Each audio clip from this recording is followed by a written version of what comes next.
తెలంగాణ సాకారమై దశాబ్ద కాలం కావడంతో దశాబ్ది ఉత్సవాలు ఘనంగా నిర్వహించింది రాష్ట్ర ప్రభుత్వం. గన్ పార్క్ లోని అమరుల స్తూపం దగ్గర నివాళులర్పించారు CM Revanth Reddy. Parade grounds లో జాతీయ జెండా ఆవిష్కరించారు. తర్వాత పోలీసులు గౌరవ వందనం స్వీకరించారు. జై జై హే గీతాన్ని రాష్ట్ర గీతంగా రిలీజ్ చేసి జాతికి అంకితం చేశారు సీఎం రేవంత్ రెడ్డి. దశాబ్ది ఉత్సవాలపై మాట్లాడారాయన. తర్వాత రాష్ట్ర ఏర్పాటులో కీలక భూమిక పోషించిన వారికి అవార్డులను ప్రదానం చేశారు. ఈ కార్యక్రమంలో మంత్రులు, పలువురు ఎమ్మెల్యేలు, కాంగ్రెస్ ముఖ్య నేతలు పాల్గొన్నారు.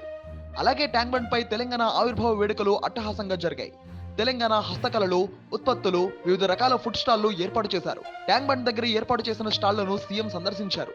700 మంది కళాకారులు ఇందులో పాల్గొన్నారు. ట్యాంక్ బండ్ పై ఏర్పాటు చేసిన వేదికపై 70 నిమిషాల పాటు వివిధ సాంస్కృతిక కార్యక్రమాలు, ప్రదర్శనలు చేశారు.